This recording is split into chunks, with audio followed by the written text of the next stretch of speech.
My name is Sasuke, and I've never told anyone this story before. Not the whole truth anyway. But after everything that's happened, I think it's time people understood what betrayal can do to a person. What it can turn you into when the people you trust most in the world decide to destroy everything you've ever loved. This isn't just my story. It's also the story of someone else who walked a similar path. A kid named Nagato whose pain mirrored my own in ways I never expected. We both learned the same brutal lesson. Sometimes the people who claim to love you are the ones who hurt you the most. I was 7 years old when my world ended. The smell hit me first. Metallic, thick, wrong.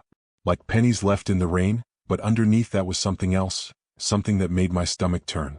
I remember walking through the streets of our compound, my small feet splashing through puddles that shouldn't have been there.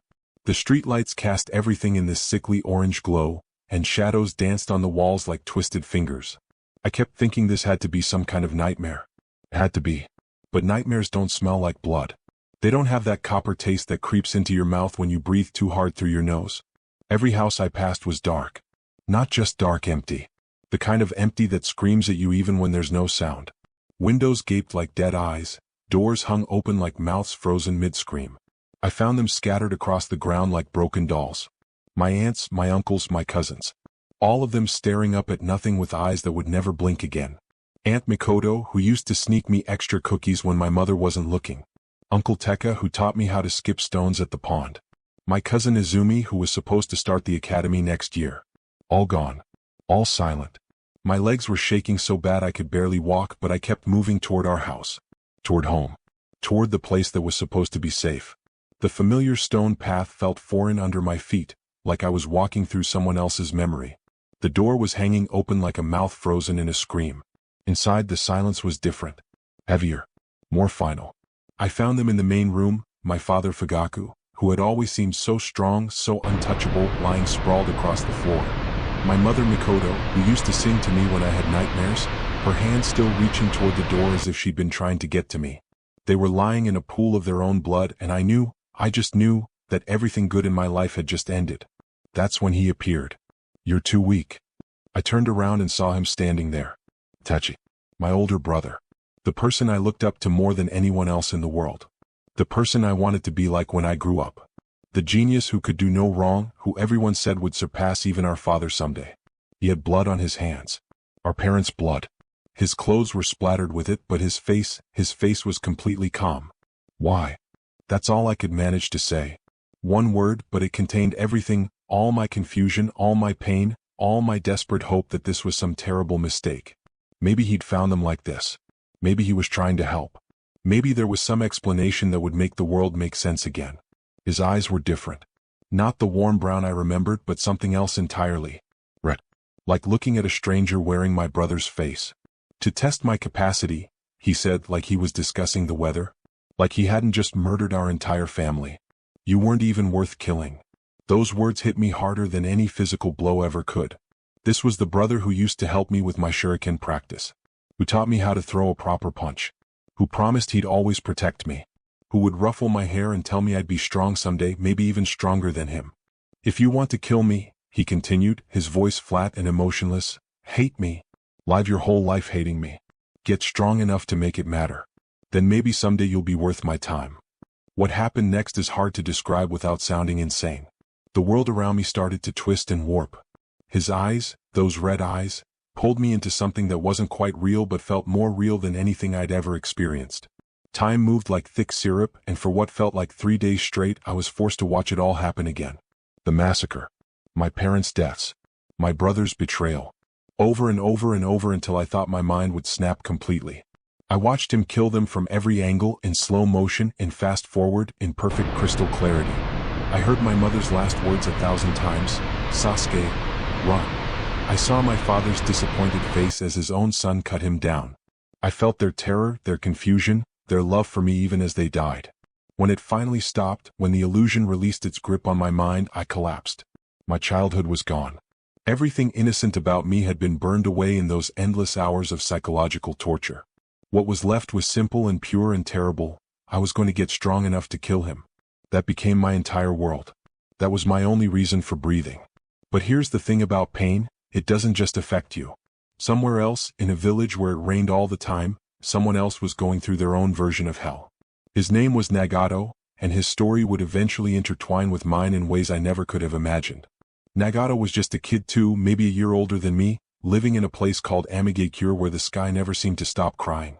His parents had been killed by Konoha ninja during one of the endless wars that plagued our world. Not because they were soldiers or threats, but because they were in the wrong place at the wrong time. Because in war, sometimes you can't tell the difference between civilians and enemies until it's too late. Sound familiar? He'd found a new family after that.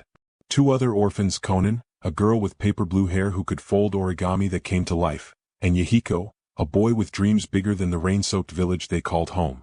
They had this vision of ending all the wars, of creating a world where kids like them wouldn't have to watch their parents die.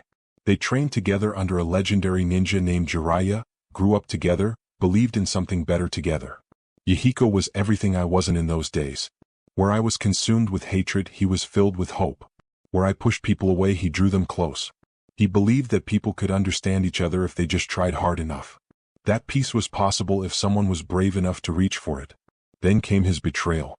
The leader of their village, a man named Hanzo who they'd trusted, who'd worked with them toward peace, set a trap. He captured Konan and forced Nagato to choose. Kill your best friend or watch the girl you both care about die. No good options. No way out. Just pure, calculated cruelty designed to break him completely. Yahiko made the choice for him. He grabbed Nagato's kunai and drove it into his own chest rather than let his friends suffer for his sake. As he died, he looked at Nagato with those bright eyes and said, "You are the savior of this world." And just like that, another kid learned what it felt like to have your world ripped apart by the people who were supposed to protect you. But where I turned my pain inward, focused it like a laser on one target, Nagato turned his outward. He decided that if the world couldn't understand peace through love, maybe it could learn peace through fear. Through shared suffering. If everyone experienced the same unbearable loss he'd felt, maybe they'd finally understand why war had to end. We were both walking down the same dark path. We just took different routes to get there. The next few years of my life were a blur of training and rage. I pushed my body past every limit, broke myself down and built myself back up harder each time. Pain became my teacher. Hatred became my fuel. Everything else, friendship, joy, hope, those were luxuries I couldn't afford. I left Konoha as soon as I was old enough. Cut all ties with the life I'd known. My teammates Naruto and Sakura kept trying to bring me back, kept believing they could save me from myself. Naruto especially, that blonde idiot who never knew when to give up. He'd show up wherever I was training, usually beaten and bloodied from tracking me down, and he'd beg me to come home. "We're supposed to be a team," he'd say, that stupid grin still on his face even when I just tried to put a hole through his chest. Teams don't abandon each other. But they didn't understand that I didn't want to be saved. I wanted to be strong enough to make Itachi pay for what he'd done. I wanted to watch the life drain from his eyes the same way I'd watched it drain from our parents. Everything else was just distraction. I found a teacher who promised me power in exchange for pieces of my soul. Orochimaru, a snake in human form who collected broken children like trophies. His underground lair smelled like antiseptic and decay, all sterile white walls hiding unspeakable experiments. He taught me jutsu that normal people would never learn, techniques that required you to embrace the darkness inside yourself. "Hatred is a beautiful thing, Sasuke," he'd whisper as he watched me train. "It never wavers. It never doubts. It gives you clarity that love never could." I let that darkness crawl under my skin, literally changing what I was on a cellular level. Every day I became less human and more weapon. My chakra turned black. My techniques became more vicious. I could feel myself becoming something my parents wouldn't recognize, and I told myself it was worth it. Meanwhile, Nagato was making his own deals with darkness. He'd taken Yahiko's corpse and turned it into a puppet, a symbol of his pain that he used to deliver judgment on the world. He called himself Pain, not very subtle but effective. He'd pierced his body with black rods that allowed him to control multiple bodies at once, spreading his consciousness across 6 different forms. He built an organization called Akatsuki, dedicated to capturing the ultimate weapons, the tailed beasts, massive creatures of pure chakra that could level mountains. His plan was elegant in its horror. Create a weapon so devastating that using it once would traumatize humanity into permanent peace. Make everyone feel the same unbearable loss he'd experienced, and maybe they'd finally understand why war had to end. We were both so convinced we were right. So sure that our pain justified everything we were willing to do. The years blurred together. I killed anyone who got in my way, told myself it was necessary for my goal. I watched Orochimaru's experiments, participated in them when I had to. I felt my empathy die a little more each day, and I welcomed it because empathy was weakness, and weakness would get me killed before I could get my revenge. My curse mark, Orochimaru's gift, would spread across my body during battles, making me stronger but also more savage. I could feel it trying to take over, trying to make me into Orochimaru's perfect vessel, but I was too stubborn to let it win completely. I had my own agenda. The confrontation with Itachi finally came. Years of preparation, years of sacrifice, years of becoming something monstrous, it all led to that moment. We fought in an abandoned Uchiha building, surrounded by the ghosts of our dead family. Every jutsu I threw at him, he countered. Every strategy I'd spent years perfecting, he saw through. But I was stronger than he'd expected. The power I'd gained from Orochimaru, the techniques I'd learned in the darkness, they were enough to push him to his limit. We fought through the night, destroying everything around us, and for the first time since I was 7 years old, I thought I might actually win. Then something happened that I wasn't prepared for. He collapsed. Not from anything I did. He just fell over. Coughing up blood, his breathing labored, his famous strength abandoning him all at once. He was dying. Not from our fight, though, that had accelerated it. He'd been sick for years, slowly wasting away from some disease that was eating him from the inside.